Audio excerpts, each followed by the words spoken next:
Hello, hello everyone. Welcome in, welcome in. Hello, copyright. How are you? I hope you're doing very, very well. I'm doing okay. I'm doing all right. Kind of had the start of the week was a little bit tough. I'm not gonna lie. I I haven't been getting the best sleep. Self-inflicted, of course. I binged watched on Saturday or Sunday night, I should say, the first part of Spy X Family. Then I binged watched the second part of Spy X Family on Monday night. Both times, it took me a long time to get to sleep afterwards. So that was a poor decision on my part. You're very, very well, but you're very tired too all. I hope you can rest. Hello, Haru. That's such a cute emote. Look at him. I want to hit pat them. Are they little bunnies? Are they little bunnies with big ears?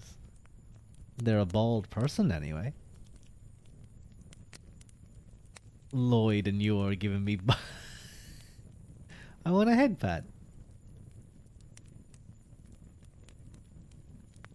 I want to head pat them. They're cute. I think they look like a bunny. It looks like, yeah, they're like a bald bunny. Oh no. Lloyd and you are giving you bi panic. Go drown. Get auto modded. You got auto modded. Hang on, let me allow you to threaten me. Aggression is what he banned you for. Where is my bottle of water? Oh, there it is. Oh, it's over there. Okay, hang on. I actually need to go fill it up. So, give me a moment. 2 seconds. And it's nice to see you, Harry.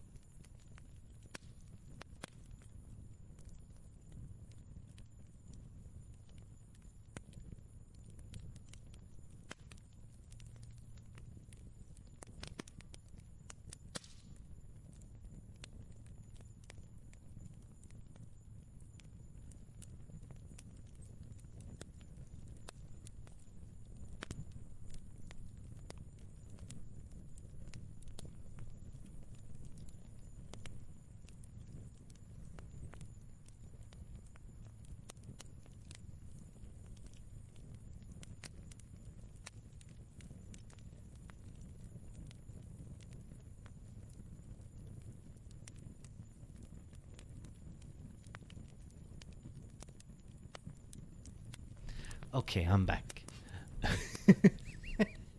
Automod is my like protector. He protects me. He loves me. He doesn't care when you threaten him. But welcome in, Haru. I hope you're doing quite well. I have to say, yes, I really really enjoy Spy X Family since I started watching it. Anya is the most adorable little thing.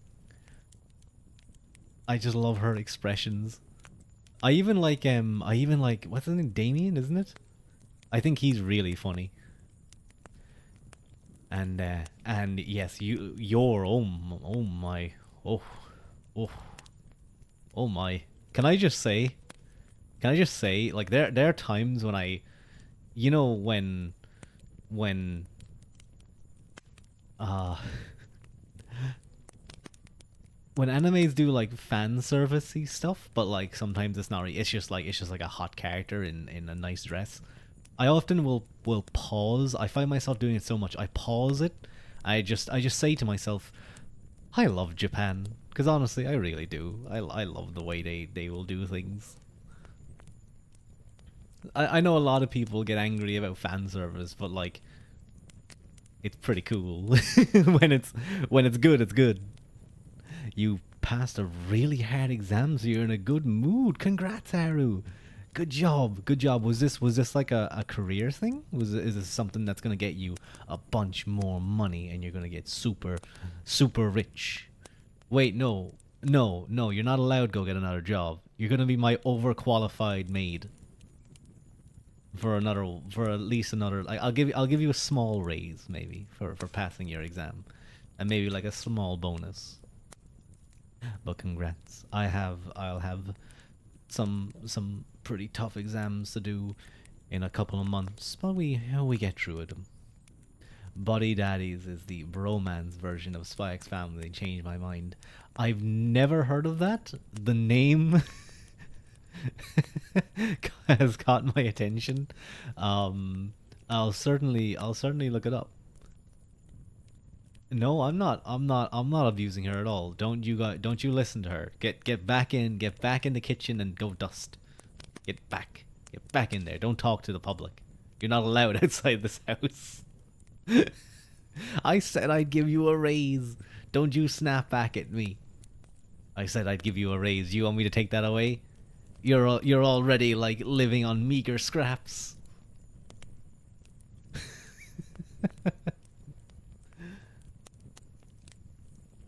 But I'm really looking forward to getting into the second. I didn't realize that there was, because I thought that there's 25 episodes was the first and second season, and I heard that like, oh, they're still waiting for the third. I didn't realize that it's part one and part two of season one, and now there's a whole another season for me to watch. Another 12 episodes. I'm so happy. I'm gonna go look them up on a totally legit legal website. I just have to find it. I just have to find a place to watch it. You have to escape before it's too late. Too late. Wait, wouldn't you have like the keys to my house? You are my maid. I feel like it would be very easy for you to escape.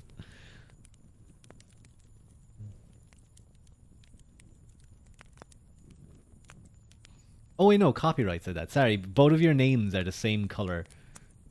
Both of your names are the same color, so it's like confused me. I know one would know as. Ooh, I see, Haru. I see. Uh, you totally shouldn't DM me the link to that totally legal website.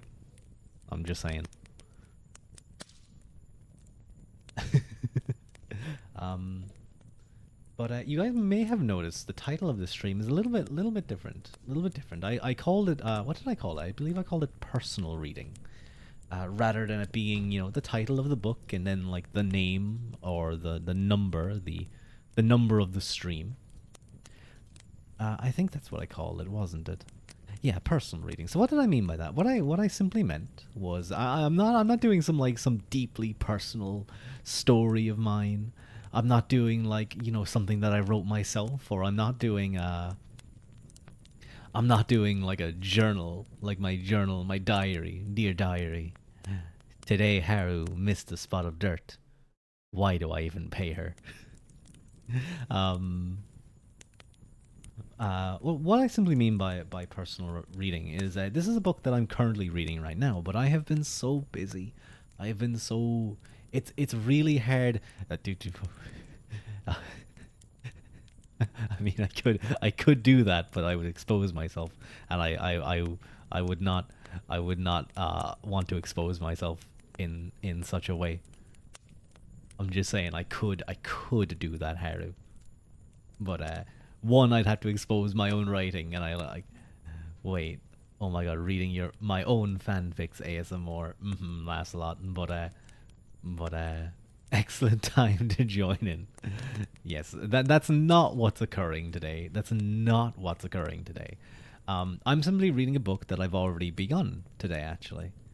Um, I'll probably never do that either, last lot, because that's another uh, aspect of the more things that are out. Why is my mouse move? Oh, oh god, I'm moving the cable with my feet, and it's moving my mouse.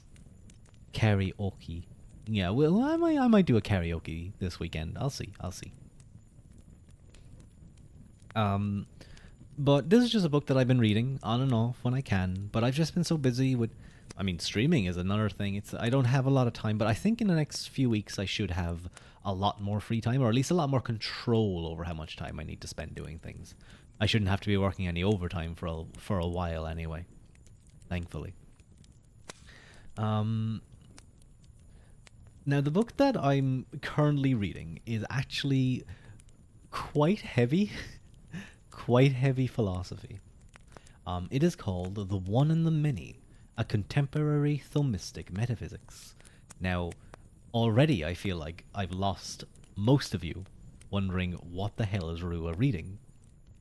You know what? You know what? You guys can just turn off your brains and just listen to my funny magic words. You guys can just be like, I like your words, funny man. Eat a taco now. But I don't have a taco. Caltera. Rua Caltera. That's not I don't know what you mean by Caltera. Unyo. But then again, what brain? Yeah, it's tiny. It's very hard to see. I was digging out your ears during ASMR, and D's brain was like a peanut. It was so empty. A lot of empty space in there. Good airflow. Good airflow for cooling down. Name pronunciation. Well, eat a taco now. Uh, welcome back, by the way, I should say. My name is Rua Ua Quilta. Rua Ua Quilta. Yeah, just airflow. I think it was quite dusty though, so maybe D needs to get some new fans installed. Some new some she can buy some Arctic freezer fans. I heard they're pretty good. This time it's not me who's asking. I know. But welcome in, eat a taco. I hope you're having a good day. Oh, oh, that just makes me think of Gura, going, at her very first stream. Just ah, I love her. She is great. Actually, good night. Oh, good night, eat a taco. If you're gonna rest or go to sleep, I hope you have pleasant dreams. Or if maybe you're actually having a very good night, you're having like a fun night, and you don't want it to end. I need a good night, and it's your b-day. Congrats, eat a taco. Happy birthday. Happy birthday. Happy birthday to you. Happy birthday to you. How am I gonna make this one go? Happy birthday, eat a taco now. Happy birthday to you. Thank you for joining us. I hope you've had a very, very lovely birthday. I hope you're relaxing and chilling out and celebrating. Maybe having some. That's not your name. Well, you don't have to. That is your name though. You're Eat a Taco Now. That's what you're called on my chat. Um, but I understand. I tend to prefer people not to reveal information about themselves. Ah, is taco. Taco. Okay, let me redo that. Happy birthday to you. Happy birthday to you. Happy birthday, dear taco. Happy birthday to you. I would sing that to my own taco right before I eat it. And munch it and crunch it. You need 14 days to change it. Yeah, isn't it? It's like 6 months that you have to do it before. It's like 6 months between changing. It's ridiculous, ridiculous. But yeah, going back to the book, it is very before he devours it. Yeah, that's I'm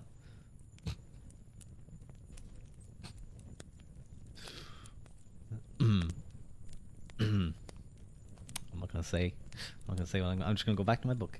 Um, it is very heavy philosophy. Um, the book is essentially a full.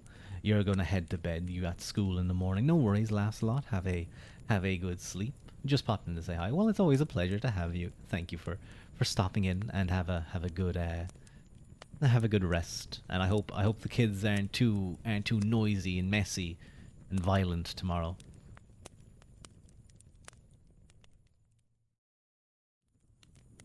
I suppose I should say that we're standing a little bit under. Let me look at the book. A little bit under halfway through the book. So there is a lot of topics and terminology and explanation that this book is actually really, really well put together. And I think one day I will read this cover to cover with all of you. Whether you guys tune in for that or not, damn you, Lancelot, you deserve a beating. I rescind my hopefulness, and I hope you go in and they throw wet tissue at you. No, copyright. Don't join him. Don't join him. No. I'm not gonna stay for them. Haru, no. I just want to read my book. I just want to read my book. You guys are making me go. You guys are making me go do push-ups. Although it's probably a good thing. I've actually been so busy that I didn't get to go to the gym today, and it sucked. It was pretty lame. It was closed Monday, but I didn't get to go today because I had to help with stuff. Is that 30 push-ups? I usually do quite a few more than that. I don't do like 10, but maybe I should do. Yeah, I'll do like I'll aim for 40. Let's say. I think 40 is a fair amount. You guys get a little bit more than 10 per redeem. But I think I can mainly do about... No, copyright, stop, please. Okay, let me very quickly... Oh no, wait, hang on. I was moving a load of my cables around. Hang on, this is... I'm going to turn off the microphone for a moment.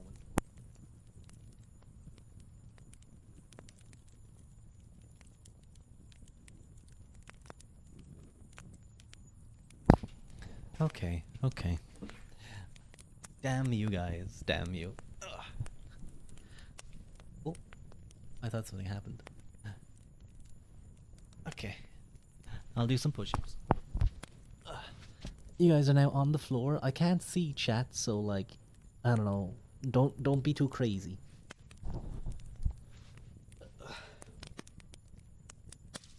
One, two, three, 4, 6, 7, 8, 9, 10, 11, 12, 13, 14, 15, 16, 17, 18, 19, 20, 21, 22, 23, 24, 25, 26, 27, 28, 29, 30, 31, 32, 33, 34, 35, 36, 37, 38, 39, 40.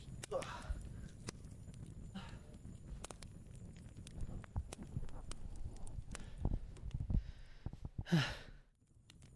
You love me too, yeah. There we go. Copyright. I'm gonna beat you. You guys are just making my pec muscles stronger for when I beat all of you up. Oh no, wait, no, you redeemed the hydrate. No, hang on, I take that back. I take it back. I thought... I thought you redeemed it again. I couldn't see it. There was... Oh, that was right loud. There was like light glare on my screen.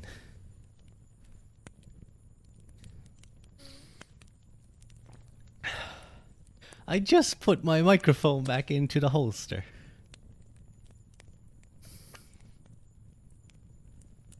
Okay. You know what? Hang on. I need to...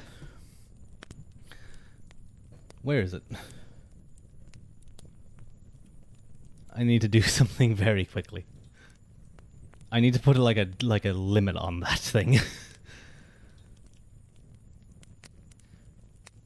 How do I do that? Here we are. Cooldown limits. You can only redeem it 5 times per day. That's fine. Now, you know what? I won't put any... There we go. Now I have... Each or overall? Overall, I think it is. Wait, hang on. Let me check. I think I may have wanted it to be each.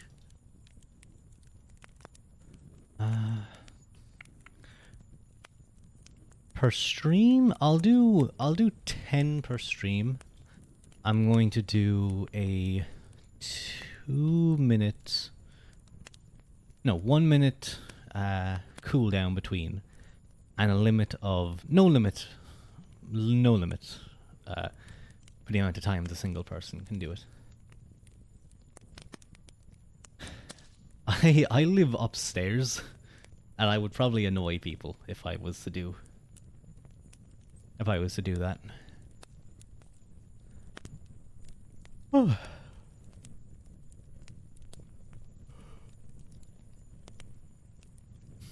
Maybe maybe if someday I have a free house, I won't anger people.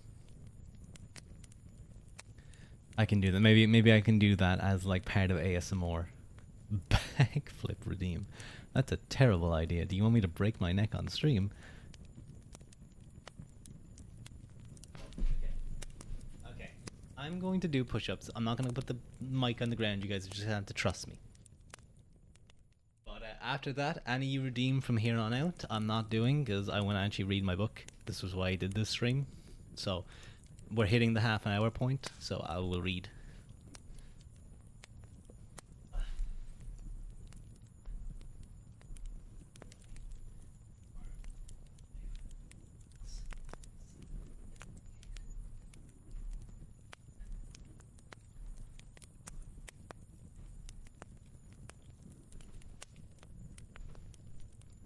Oh. Okay, I did another 15. Oh. I'll take a sip.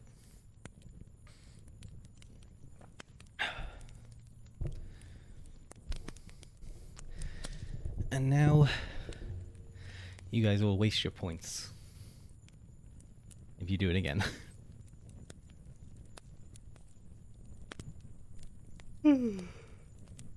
Now my breathing is slightly heavy. That's what you weirdos want. But I guess I'll give my best brief overview of this chapter. Because we're standing actually in the middle of a chapter 2. You're down 10,000 points. I suppose that's kind of the idea. We're looking at change. You were broke now. Oh no, copyrights and poverty. Oh no. We're looking at what's called a change. Now, for Thomas Aquinas, who this book is sort of this own individual, W. Norris Clark. His kind of modernized version of Thomas Aquinas' philosophy. For those of you who don't know who Saint Thomas Aquinas is, he is probably the Christian theologian par excellence. You do actually have to sleep. Have a good read. Thank you, Lancelot. So yes, we're not necessarily delving into theology here. Rather, we're looking at metaphysics. Now, for those of you who don't know, metaphysics essentially means beyond, above, or it's more after physics. It's essentially meant to be an explanation of the structure of reality. Now, that would look at things like change. What is change? And that's not just chemical reactions changing from one thing to another. That is a kind of change, but rather like change itself. How do we know that something is one thing and something is another? And how do we know that one thing changes into another thing? How can we trust? That's getting into more epistemology, how we trust our senses or the knowledge that we have or our ideas of reality. But we're looking at, in this point of the book, at self-identity and change, which is basically the idea that we can recognize that some things change in certain aspects or certain qualities, and yet they remain the same thing. You can think of myself, for example. I get older, maybe I grow taller, or when you're a child, you're smaller and maybe you have certain interests. And as you grow older, you have different interests, you have different bodily makeup, you have all these various things. Yet you're still able to identify, I'm not old. I can't believe you'd be so mean to a pensioner like this, copyright. Why would you be so mean to a pensioner? We recognize that despite all these changes, it's still the same thing. Now, for Thomas Aquinas, this raises an interesting question, is how can we say that something changes yet remains the same? No. In what way are we saying that it changes? And this is where he brings in his concepts of substance and accidents. Now, he calls substance essentially the underlying formal structure of a thing. It is a substantial change, is when something changes from one thing that we can point at, essentially, to another thing. But when something non essential to a substance changes, these non essential qualities are called accidents. This is known as accidental change. It is the type of change that allows for identity to continue past change. So I'm going to read just the very end of this of the last part, and we'll go into the second, well, fourth part technically. So, conclusion. We have discovered above the first role of substance as the principle of perjuring self-identity through accidental or non-essential change, the necessary metaphysical underpinning of every human life as a story with a point to it. No perjuring substantial self equals no story. No abiding center of natural potentialities equals no growth towards fulfillment. No meaningful story. And what he's saying here is essentially is if our concept of change in this sense of continuing change or true self-identity, true change doesn't exist, i.e., say at every moment in time our atoms are destroyed and then immediately replaced in the next moment in time with another perfectly identical version of those atoms, there's no real connection between that version of me and the other version of me. Even if they are, for all intents and purposes, this equivalent thing. There's no real metaphysical structure binding us. So now we're going to look at part 4, the second role of substance. In addition to its role of unity across time and change, substance plays another indispensable role in the existence of a complex being. To be the unifying center. You're so damn tired. Good night, copyright. Have a good sleep. To be the unifying center of the many different attributes and properties possessed by one being at any one time, simultaneously. Thus, at any one moment, I can be walking, talking, hot or cold, angry or happy, etc. These attributes are not independent beings or things on their own, but accidents, non-essential notes belonging to the same one person, myself, and I experience them as such. Thank you very much, copyright. In a word, they are all accidents, rooted in the same substance. Their proper mode of being is not to be in themselves, but to be another, i.e., the substance, which does stand in itself, but never without some modifying accident. The substance has the static role here of unifying them all here and now, not across time. Aristotle is justly proud of being the first one to identify philosophically these two unifying roles of substance. Part 5. The metaphysical definition of substance and accident. We are now in a position to give a precise definition. Actually, let me just highlight some quick things. That's often what I do when I'm reading. I don't highlight, I use a pen just to mark little kind of sections. I don't underline things unless they're particularly important. I sort of just make like a little square bracket around it.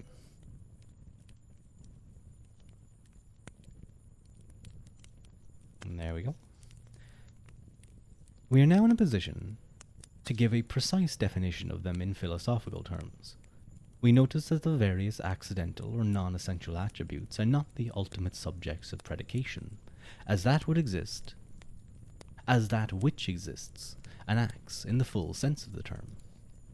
They are always in a substance, belonging to a substance as parts, aspects, or properties, not as wholes. On the other hand, the substance itself is not in or part of anything else, but is that which exists and acts in its own right, as the ultimate subject of predication, existence, and action. All attributes are predicated of it. It is predicated of nothing else, save in a proposition of pure identity or a tautology.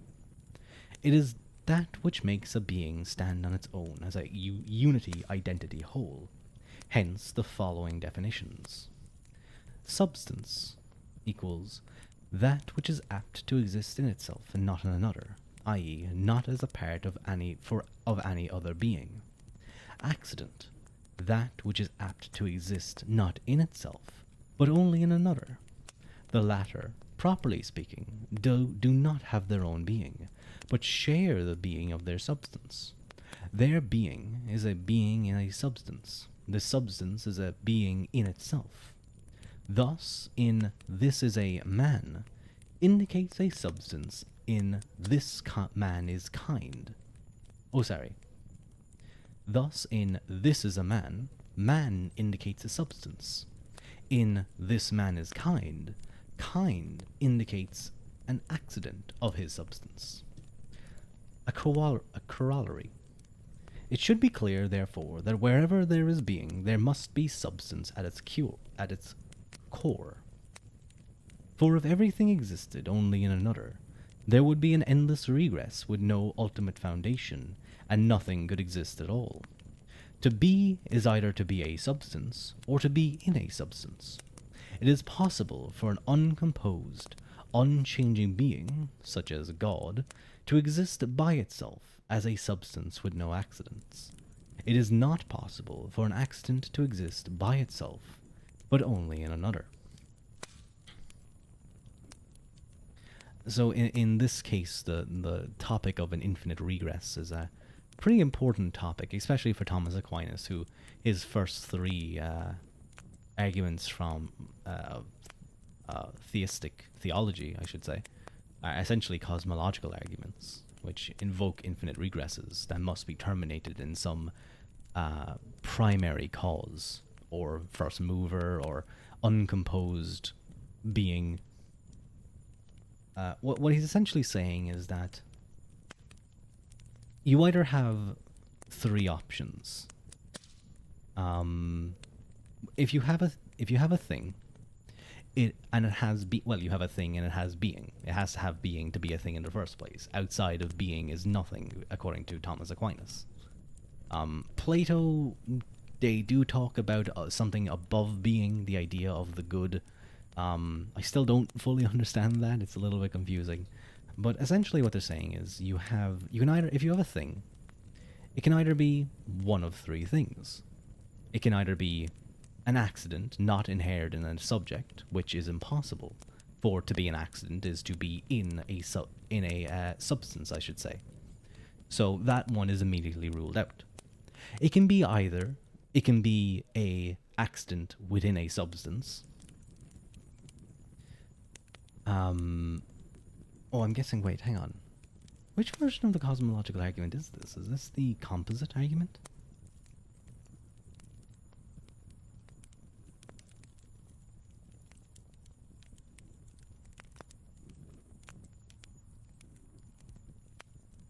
Oh yes, sorry. I'm seeing what he's saying. He's saying that there must at the bottom end of everything, or I suppose from the top, really, as the correct terminology, be substance at the core of everything.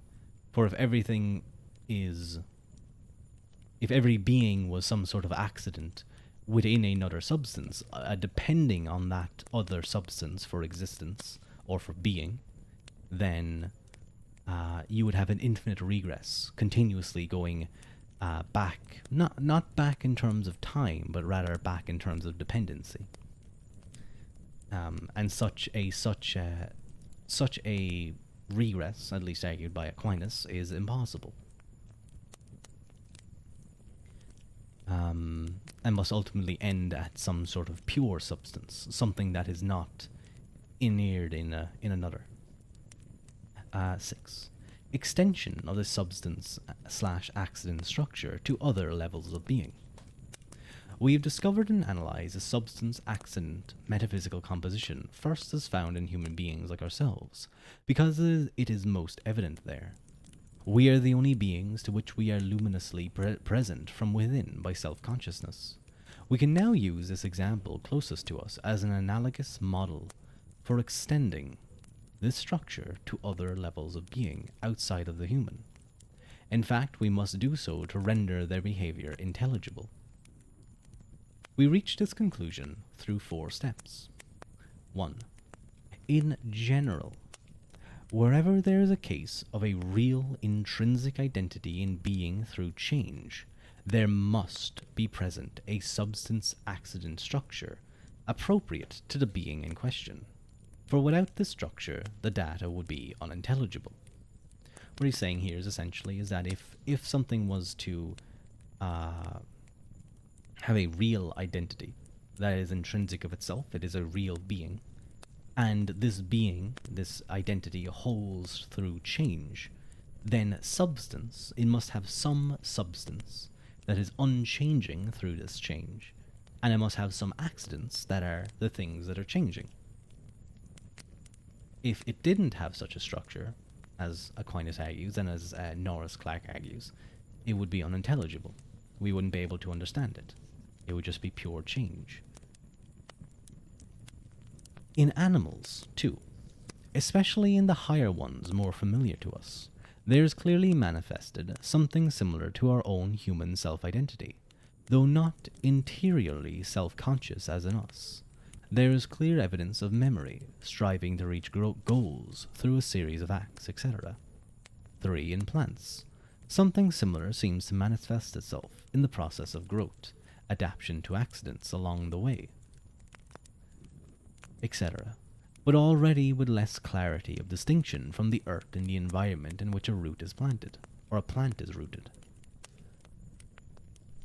Self-identity is there, it seems, but the integration, interiority, and the independence of others are less intense and thorough. The distinction of each organism as a unity of being and action, divided off from every other being, is becoming more blurred.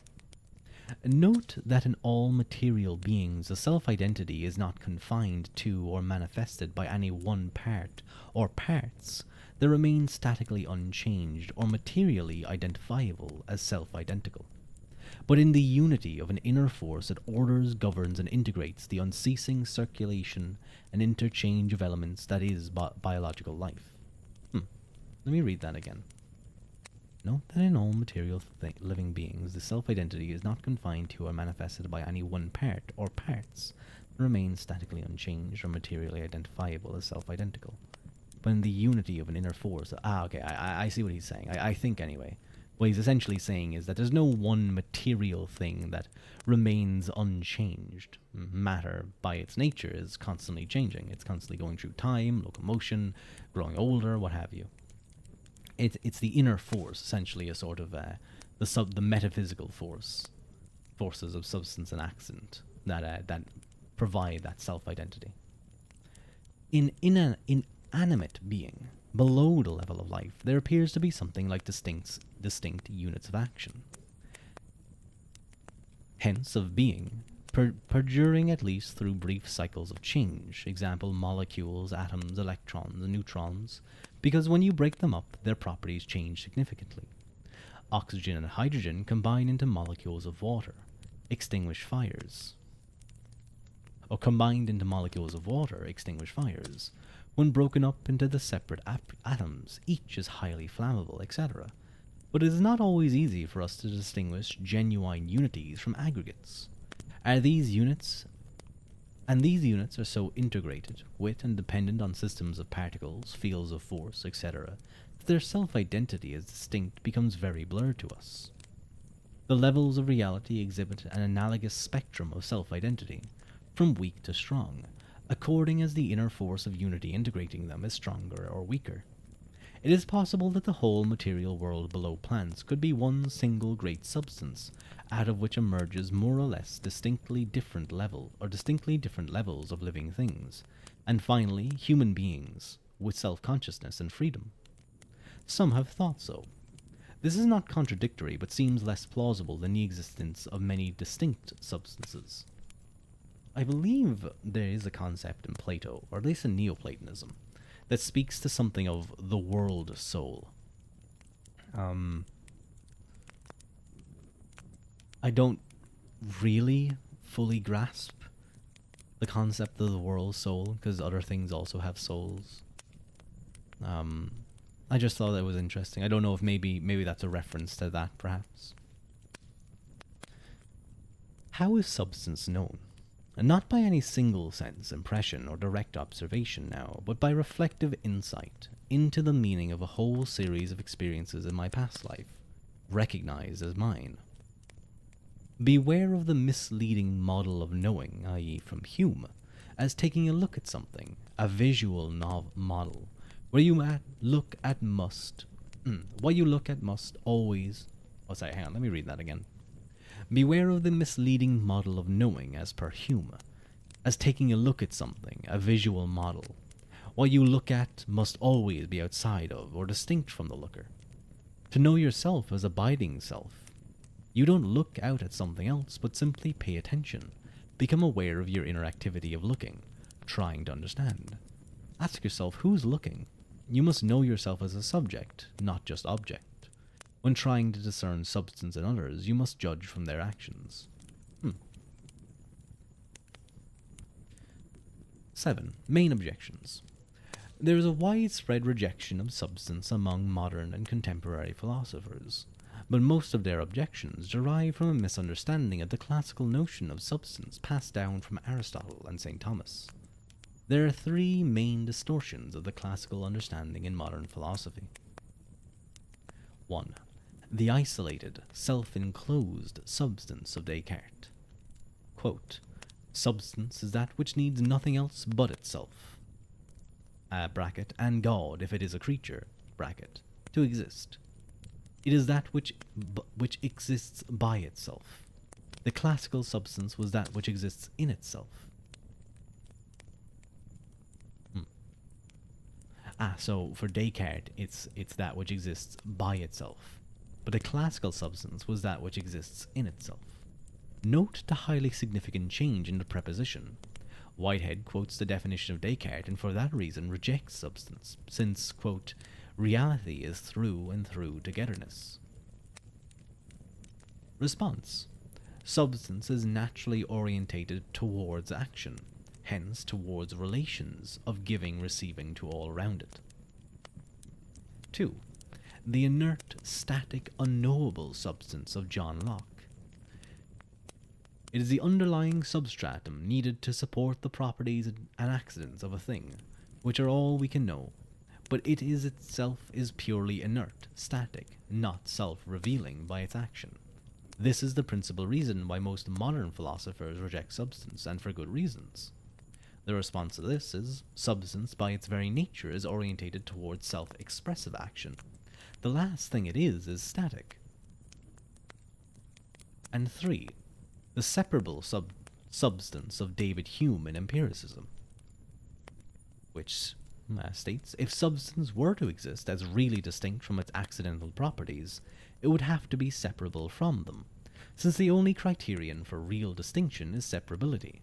But a substance totally denuded of all accidents, example, a human being who is neither old nor young, hot nor cold, white nor black, angry nor sad, smart nor ignorant, is absurd, an empty abstraction. Hence there is no such thing as a substance perduring through time distinct from its accidents or attributes. There is only the bundle of attributes, with no other thing binding them together. Response. Substance is not a separable thing by itself, but a metaphysical co-principle in composition with all its attributes. It can change from one to another, but cannot be without some accidents. Hume's account of looking into himself and not finding any perduring self is self-contradictory. If nothing remained throughout the flow of inner impressions, then there would be no way of knowing that there was a series at all.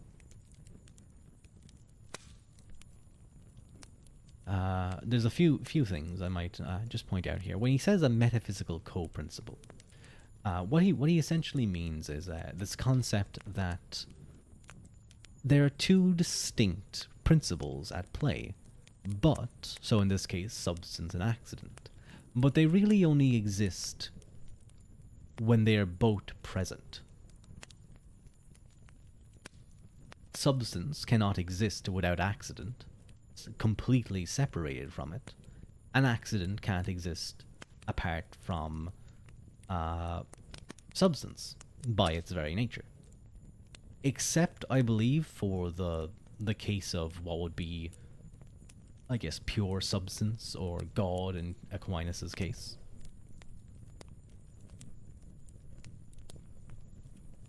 In sum, none of the above positions denying substance can explain the basic data of human experience laid out in step 1 of the argument. Memory, moral responsibility, perseverance, promises. Oh yes, that was the other thing I was going to point out. One of the arguments for the necessity of there being some kind of perduring self-identity, some kind of substance, is that without it, the fact that we can look into our own minds and think of our memories, even if they may be somewhat disjointed, somewhat misremembered, we still recognize those things as having experienced them, as having been something that happened to us, distinctly to us. We distinctly remember these specific memories from our distinct point of view. If we didn't have something that continues through the changes we exhibit, we wouldn't have experienced that. The we right now is not the same thing if self-identity doesn't exist in this way as the thing that experienced it beforehand. Similarly, if such a situation does exist, then moral responsibility disappears, essentially arguing that if the me now and the me in the future, or the me in the past, are not the same thing, in some sense, then I can't be held morally responsible for my actions in the past or the future. Because they're not the same thing. They're not the same actors performing those things. And then, that goes into things like promises, or even just the concept of preserving to truth time. But you can see that, without this, at least according to Norris Clark, without such a substance accidents system in place, or at least some sort of metaphysical system in place to allow for self-identity through change, we come into a lot of issues, a lot of problems. Joseph Piper sums it up well. If a substance pole of being is dropped out, the unique interiority and the privacy of the person are wiped out also, and the person turns out to be an entirely extroverted bundle of relations, with no inner self to share with others. And now there's appendix, basic categories of being. Let me just, I'm just going to, I haven't been highlighting because I've been focusing on reading. I'll just do a big star next to these because I think these are quite interesting.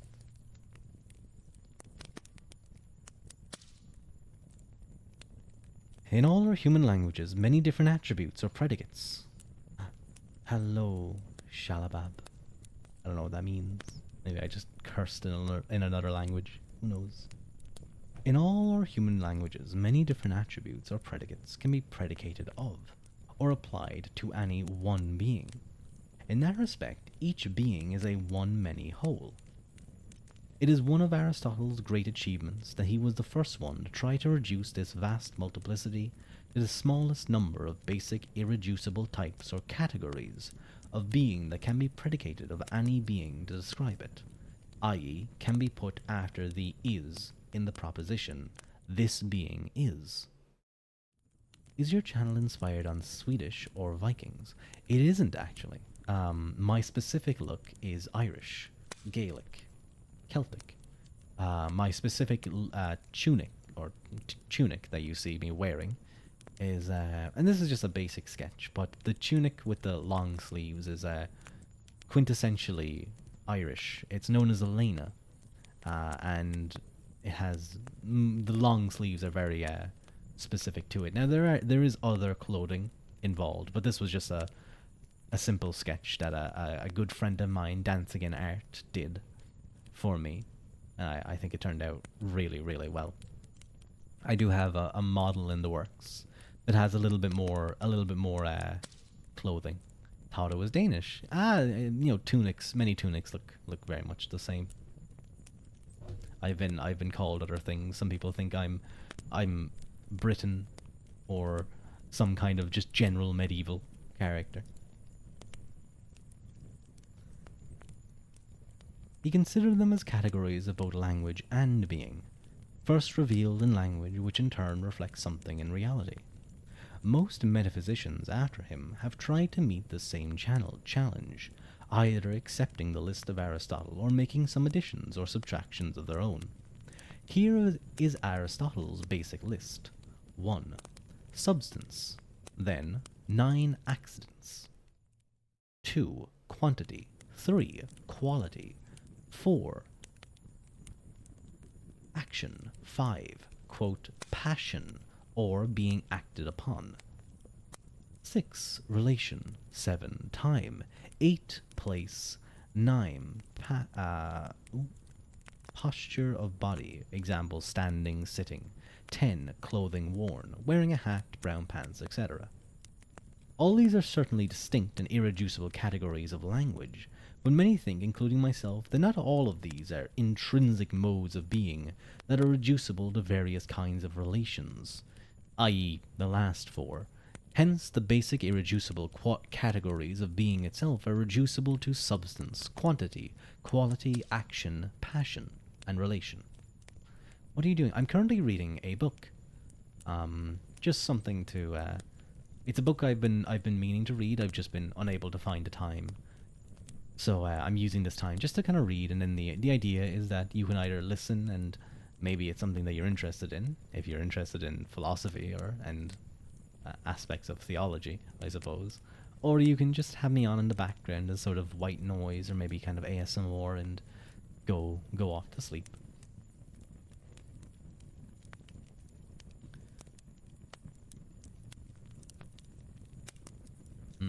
It's not the most exciting of all streams, I must admit.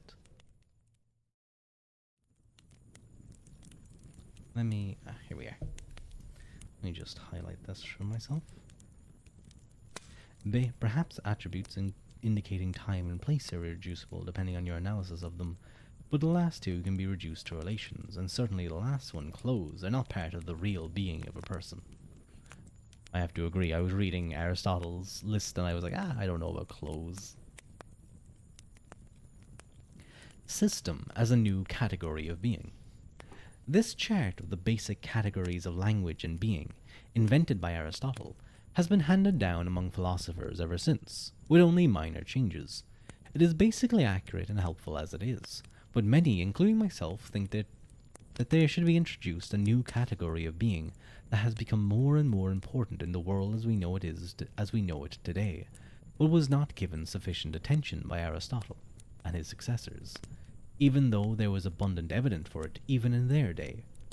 They gave the impression that the world of reality was adequately described as a group of individual substances, each with its own set of attributes, i.e. accidents, which were grouped together by many sets of relations.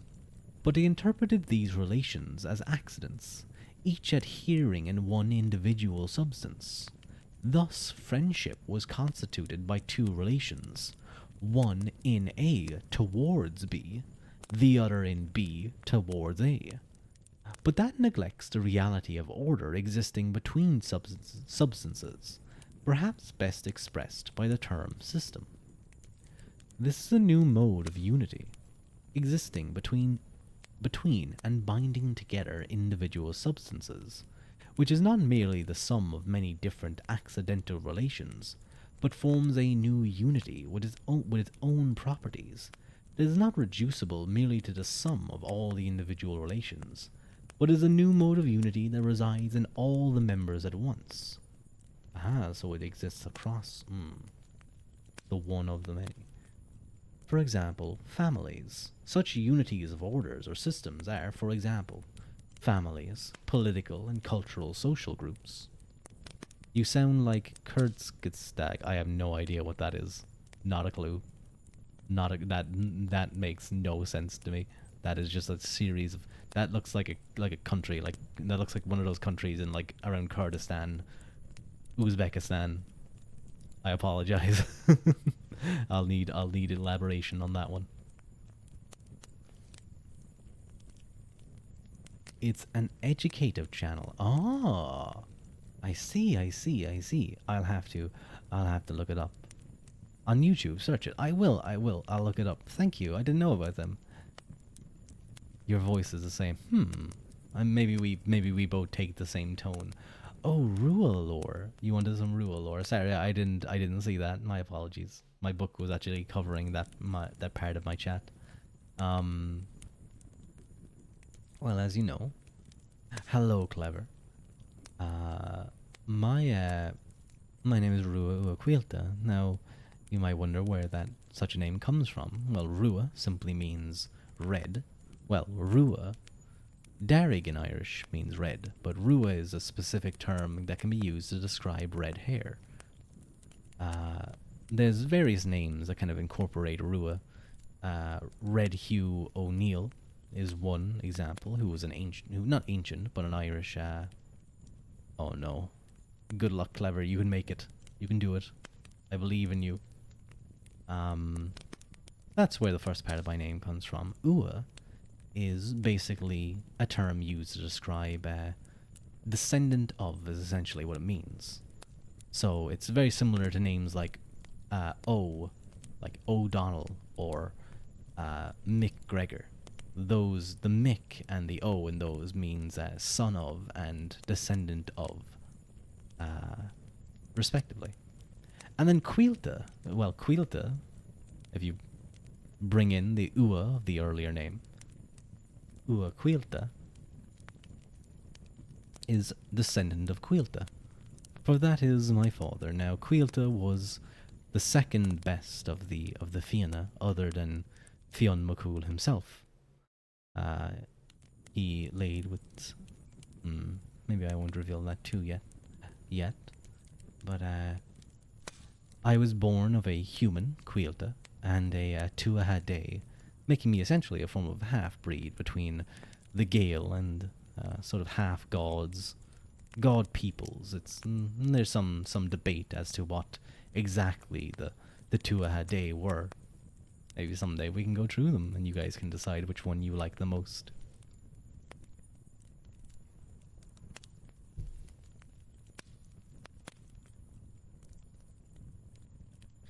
BRB, I need to take care of birthday cake. Enjoy, taco. Go stuff your face full of cake. And it's the day for it. Where were we? Oh yeah, here we were. Such unities of orders or systems are, for example, families, political and cultural social groups, churches, societies, large and small, ecological systems, the earth, ocean, smaller land units, river basins, rainforests, etc., tightly organized animal societies, insect colonies, fields of force and physics, such as electromagnetic, in which particles are immersed. Thus, one can write that there is a family spirit permeating a whole family, a team spirit, a national spirit, a corporation spirit, a school atmosphere and spirit, the equilibrium of an ecological system, even though all the parts are in constant motion.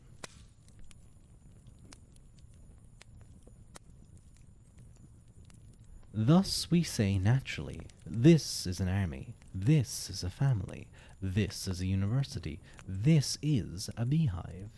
Since this kind of predicate cannot be reduced to any of the other Aristotelian ones, but is needed to express reality as we experience it, it seems it should have its identity as a distinct category.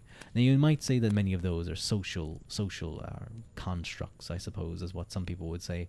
But we still see those things in nature. We still see things like natural animal category or hierarchies and human hierarchies. We see ant colonies. We see these relations between things as a system. even in his own day. Unlurk. I don't have an unlurk command. You are now permanently lurked. But welcome back, Taco. I hope you enjoyed some cake. What type of cake is? I don't. Does lurk even actually do anything? Does lurk even do anything? I think it literally just like, oh yeah, I'm listening. Unless it does. Oh no, have I doomed you? Have I doomed you to lurk eternity? Is chocolate? I could go for some chocolate cake right now. I was at a lunch thing today, and we were all gonna get some dessert, but then the the higher ups, let's say, decided not to get any dessert. So we all kind of looked at each other and were like, we probably shouldn't. We probably shouldn't. We might get in trouble. Aor would call that process of adding ideas to observation, like that individual wolves are part of a pack conceptualization. Aor. Do you mean Aristotle? Or does Aor stand for someone else?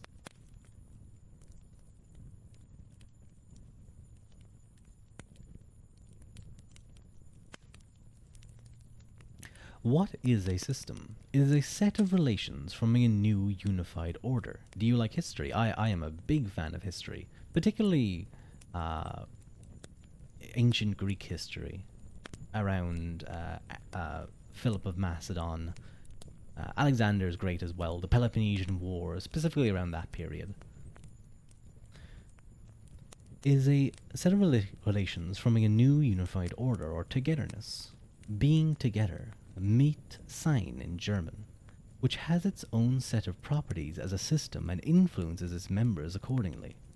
Metaphysically speaking, as we are doing, it is not as strong a unity as a substance, so has no single characteristic action of the whole as such, but it is a stronger mode of unity than just the sum of many different interactions or relations, and so deserves recognition as a distinctive mode of real being between the autonomous, self-existing being of substance and a mere aggregate of external, superficial relations. Hence it belongs to the order of accidents, but is a unique kind of accident that inheres in many subjects at once, a new form of one in many, and so deserves a name of its own because of its special properties. You love geography. Very cool. I was never. I mean, I enjoyed geography in when I was a wee lad being taught, but I never got too deep into it. If you have any things to hydrate, thank you. Actually, I was just thinking. I feel like my voice needs a little sip of water.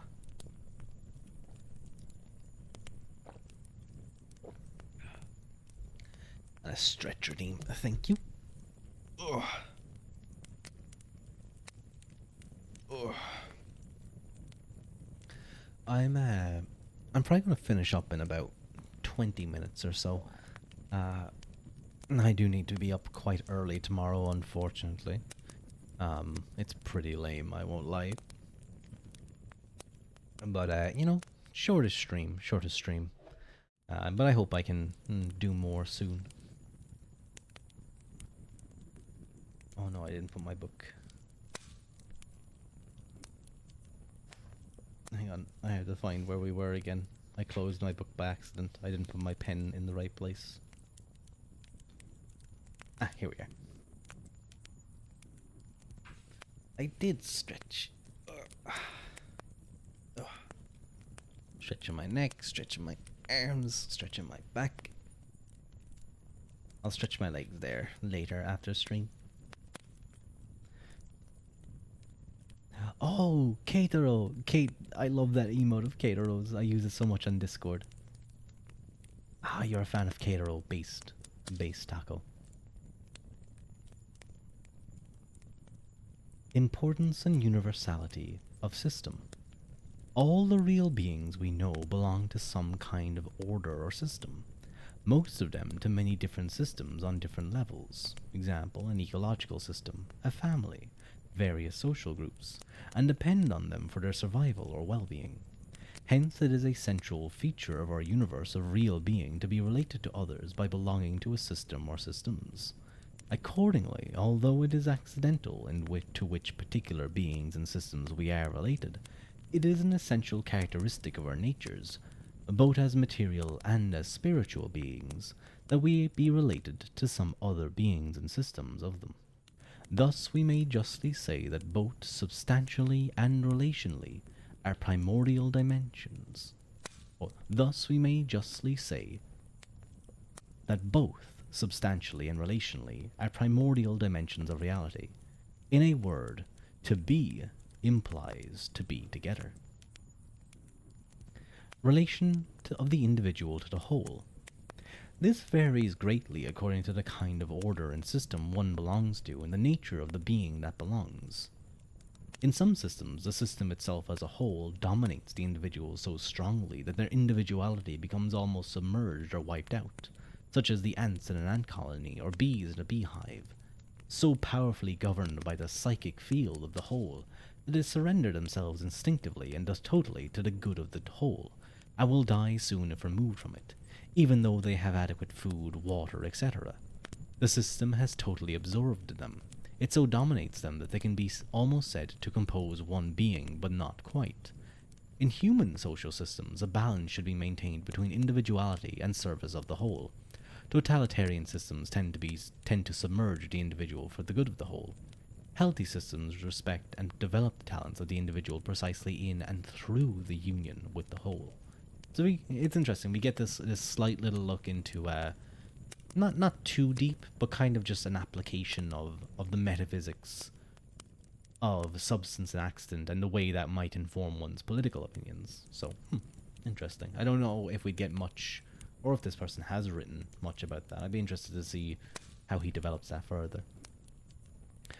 I told one of the streamers I watched that you were a friend of Lapis Windbloom because I didn't remember well if you were Caterose or Lapis. And Lapis is a fae and you're a warrior, so I related both. Ah, I see. The Tuatha are often kind of seen as like fae creatures. At least they're often depicted as kind of like fae-like.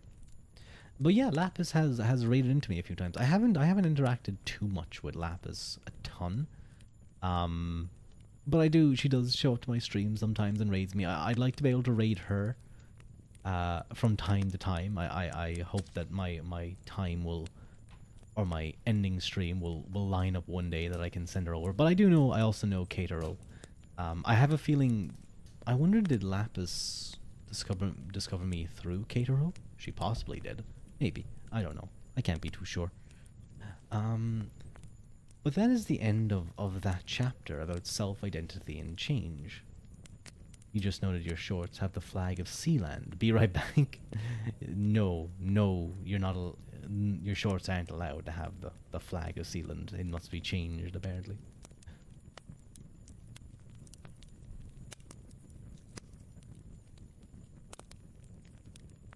Oh wow, this seems like a very short chapter. Yeah, it's only like, it's not even 10 pages. Ooh. I guess I'll go until about, I don't know, maybe 10 minutes or so. Chapter 9. Essential or substantial change. So now we're moving away from accidental change, self-identity, preserving true change, and now we're looking at substantial change, the changing of a thing itself. Form and matter too, and I'm not surprised we're looking at form, because form is essentially the concept. I suppose you could say form is the substance, and matter the accident. Not necessarily, but they definitely work in a similar way. In that form is the limiting thing that gives intelligibility to matter. In our last chapter, we carried out a metaphysical analysis of the most common change found in ourselves and the world around us. Accidental change. A non-essential change during which the being undergoes a change. Undergoing the change retains intact its essential self-identity throughout the process. But to reflect adequately on this world as revealed by our experience, we must now turn our attention to the second great type of change it manifests. A much more profound and radically one traditionally called essential or substantial change, in contrast to non essential or accidental change. Examples of this are constantly forcing themselves upon us, often painfully. The death of a living organism, often one dear to us, like a favorite plant, a pet animal, a living person, a relative or friend. The assimilation of food once living, now consumed and transformed into our own human substance. The breakdown of complex inorganic molecules into their atoms and smaller components, often with a dramatic change of properties. Or the synthesis of atoms and smaller molecules into larger ones, with consequent changes of properties. For examples, the atoms hydrogen and oxygen by themselves are highly flammable, whereas combined to form water they are powerful extinguishers of fire. And there are various other examples in both the living and non-living world. So, a definition of essential change. A transition from one essential mode of being to another, so that at the end of the change, there is another real being entirely from what was present at the beginning, either another individual or more often a different kind of being entirely. Need to go panicking. No worries, Clever. I hope whatever is coming up you do well and good luck. Two main problems. 1.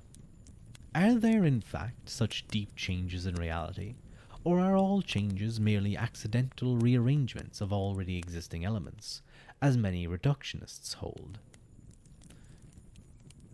I suppose that would be similar to people like Heraclitus or Thales, who just see, everything as water or everything as fire.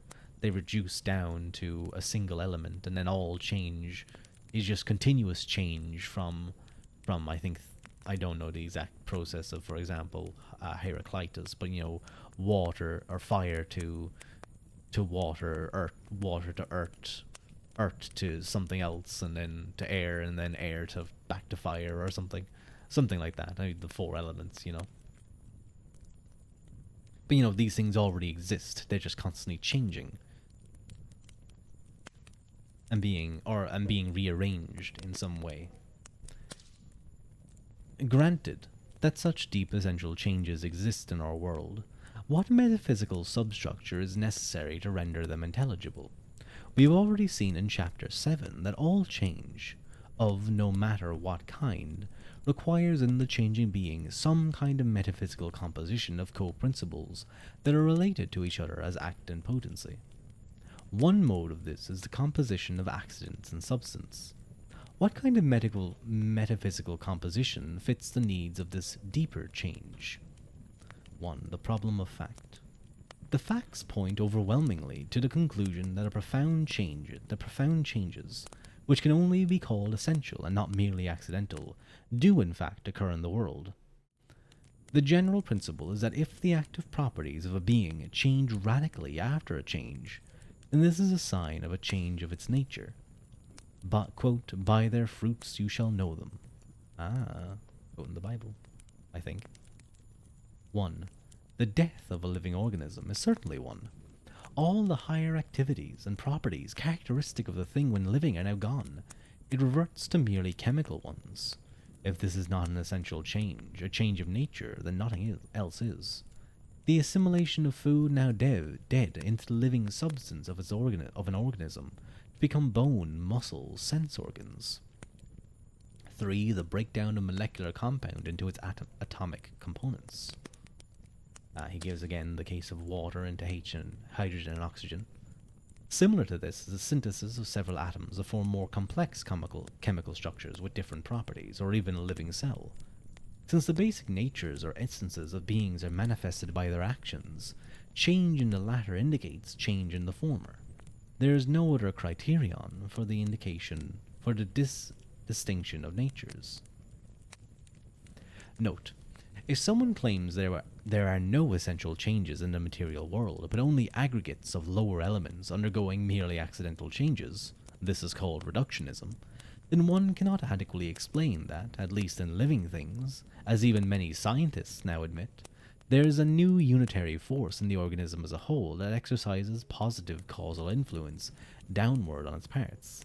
And this new force, not present before in the elements by themselves, must now be present in order to exercise positive causal influence. This holistic principle of unity fulfills precisely the function, simply under a different name, of St. Thomas's essential or substantial form, which determines the nature of a being. So I'm not too sure exactly what that. Ooh, okay, there's a reference here. Terence Nichols' Aquinas' substantial form in modern science. I might have to pick that up.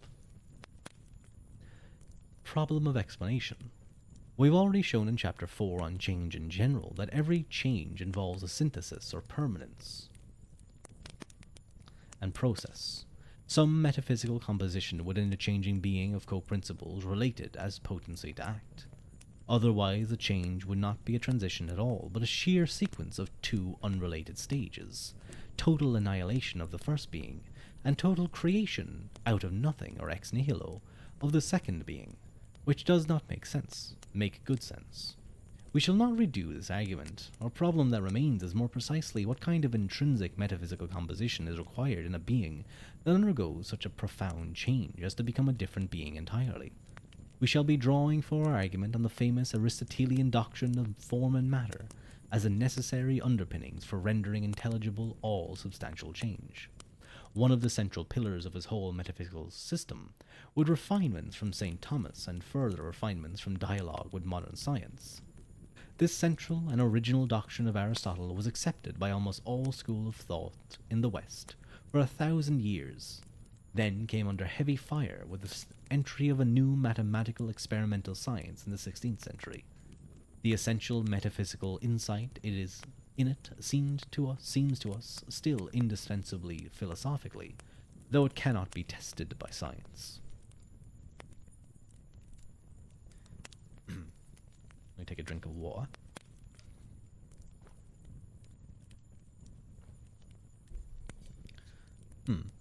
I might leave it there, because 1, 2, 3, 4, 5, 6, 7, yeah. I might leave it there, and I might come back to that tomorrow and just finish off this chapter, because it's about to get into the argument itself, and I do need to get to bed quite soon. So let me check something very quickly.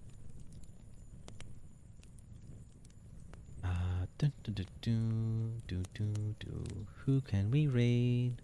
Who is around? Deca. Maybe. Maybe Simi? Simi would be a good person to raid, I think. Yeah, I think we'll raid into oh. She's doing ear licking and kissing. I won't do that. I'll leave that one off. I think many people aren't fans of those.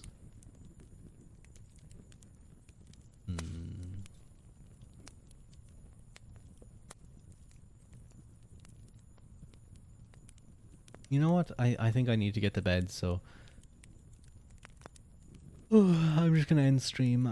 There's no one who's doing ASMR content that to raid into at the moment. I don't think people will be up for ear licking. So I will send you guys off nowhere.